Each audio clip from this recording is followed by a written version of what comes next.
জয় শ্রীকৃষ্ণ বন্ধুরা, ঈশ্বর ভক্তি চ্যানেলে আপনাদের সকলকে স্বাগত জানাই।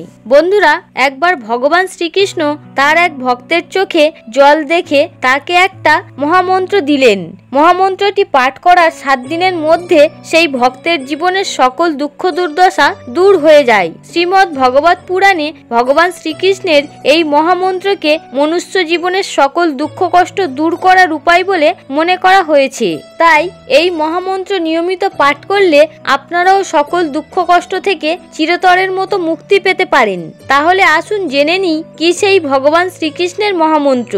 বন্ধুরা, ভিডিওটি শুরু করার আগে আপনারা যারা এই চ্যানেলে নতুন তারা অবশ্যই চ্যানেলটি সাবস্ক্রাইব করুন এবং ভিডিওটি দেখে যদি ভালো লাগে তাহলে অবশ্যই একটি লাইক করবেন এবং সবাইকে শেয়ার করবেন যাতে তারাও ভিডিওটি দেখে উপকৃত হয়। এবং ভিডিওটি ভালো লাগলে অবশ্যই কমেন্টে জয় শ্রীকৃষ্ণ লিখতে ভুলবেন না। হাওড়ার ডোমজুর শহরের বস্তিতে একটি ছোট্ট বেড়ার বাড়িতে বাস করতেন কৃষ্ণভক্ত হরিপদ কর্মকার।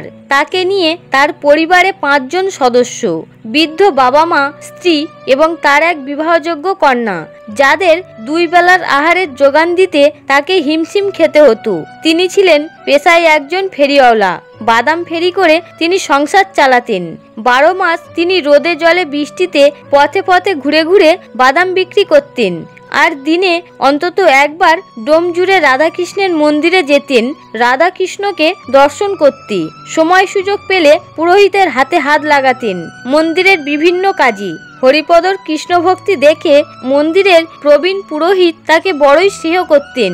প্রখর রোদে ঘেমে বা বর্ষায় ভিজে যখন তিনি নীরবে কোনো গাছের তলায় আশ্রয় নিতেন বা ক্লান্ত হয়ে যখন তিনি পার্কে বা মাঠের পাশে বসে বিশ্রাম নিতেন, তখন তিনি নিরন্তর কৃষ্ণনাম জপ করে যেতেন। এমনই ছিল তার কৃষ্ণভক্তি। তারপর 2004 সালে যখন হরিপদর বাবা খুব অসুস্থ হয়ে পড়লেন, তখন হরিপদ তাকে ভর্তি করলেন হাওড়ার জেলা হাসপাতালে। বৃদ্ধ বাবার ওষুধের খরচ চালাতে গিয়ে পরিবারে ঠিকমতো অন্নের যোগান পর্যন্ত দিতে পারছিলেন না তিনি। উপরন্তু বিবাহযোগ্য মেয়ের বিয়ের চিন্তা যেন তাকে পাগল করে দিচ্ছিল। এরপর একদিন হাসপাতালে বাবার সঙ্গে দেখা করার সময় হাসপাতালের ক্যাম্পাসে বসে যখন তিনি মনে মনে ভাবছিলেন, তখন তার মনে একের পর এক প্রশ্ন উদয় হতে থাকে। কি করে সংসার চালাবো? কি করে বাবার চিকিৎসার খরচ টানবো? কি করে আমি বিয়ে দেব বিবাহযোগ্য কন্যার? কি করব আমি এখন? ঠিক এমন সময় তার মনের ভিতর থেকে একটি আওয়াজ বেরিয়ে আসতে লাগে। তিনি স্পষ্ট শুনতে পাচ্ছিলেন সেই আওয়াজটি তাকে বলছিল রাধাকৃষ্ণের মন্দিরে যেতে। তিনি তাই করলেন, দৌড়ালেন মন্দিরের দিকে। মন্দিরে প্রবেশ করতেই তার ভিতর থেকে আসা আওয়াজটি বন্ধ হয়ে যায়। তারপর তিনি গিয়ে বসলেন মন্দিরের মেঝেতে। ঘড়ির কাঁটায় তখন 6টা বাজে। মন্দিরে সন্ধ্যা আরতি শুরু হয়েছে। তারপর চোখ বন্ধ করে হরিপদ ভগবান শ্রীকৃষ্ণের কাছে তার সকল প্রশ্নের উত্তর চাইতে লাগলেন এবং বলতে লাগলেন, হে প্রভু, এখন আমি কি করি? বলুন, এখন আমার কি করণীয়? আমাকে রাস্তা দেখান। এরপর হরিপদ অঝরে কাঁদতে কাঁদতে নিজের জ্ঞান হারিয়ে মন্দিরের মেঝেতে লুটিয়ে পড়লেন এবং নিজের জ্ঞান হারালেন। অবচেতন থাকা অবস্থায় তিনি একটি স্বপ্ন দেখলেন।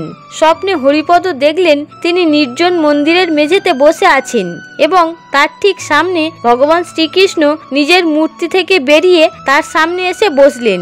শ্রীকৃষ্ণ বললেন, তুমি সকল দুঃখ কষ্ট থেকে মুক্তি পাবে, তোমার সব মনস্কামনা পূর্ণ হবে, শুধু একটি মন্ত্র প্রতিদিন পাঠ করতে হবে।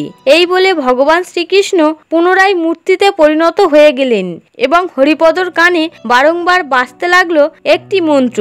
মন্ত্রটি হলো, কৃষ্ণ কৃষ্ণ কৃষ্ণ কৃষ্ণ কৃষ্ণ কৃষ্ণ কৃষ্ণ হে কৃষ্ণ কৃষ্ণ কৃষ্ণ কৃষ্ণ কৃষ্ণ কৃষ্ণ কৃষ্ণ হে কৃষ্ণ কৃষ্ণ কৃষ্ণ কৃষ্ণ কৃষ্ণ কৃষ্ণ রক্ষমাং কৃষ্ণ কৃষ্ণ কৃষ্ণ কৃষ্ণ কৃষ্ণ কৃষ্ণ পাহি মাং রাম রাঘব রাম রাঘব রাম রাঘব রক্ষমাং কৃষ্ণ কেশব কৃষ্ণ কেশব কৃষ্ণ কেশব পাহি মাং।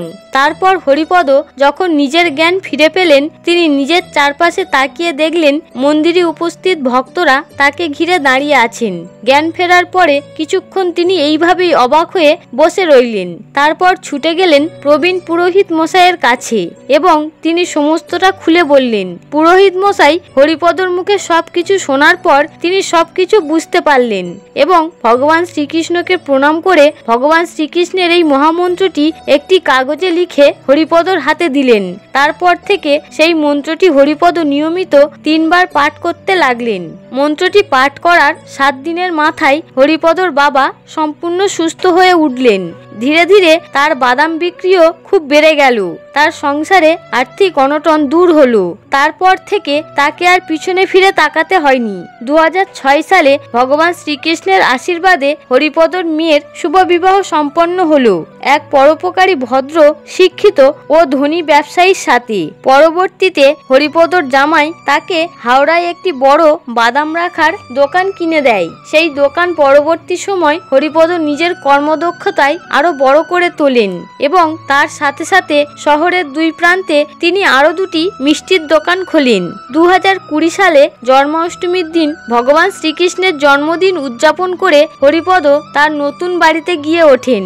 হরিপদ আজও সকালে উঠে প্রতিদিন ভগবান শ্রীকৃষ্ণের মহামন্ত্রটি ভক্তিপূর্বক পাঠ করেন এবং যখনই কোনো মানুষকে সংকটে দেখেন তাকেও এই শ্রীকৃষ্ণের মহামন্ত্রটি নিয়মিত পাঠ করতে বলেন। বন্ধুরা, একটা কথা সর্বদা মনে রাখবেন, এই কলিযুগে ভগবান শ্রীকৃষ্ণের মহামন্ত্র পাঠ করাই মুক্তির সবচেয়ে সহজ পন্থা। মনে মনে বা জোরে জোরে বা জলে স্থলে জঙ্গলে আপনি যে কোনো ভাবে এবং যে কোনো পরিস্থিতিতে ভগবানের মন্ত্রটি পাঠ করতে পারেন। ভগবানের এই মন্ত্রটি পাঠ করলে আপনার সকল দুঃখ দুর্দশা দূর হয়ে যাবে, আপনি পরম শান্তি লাভ করবেন।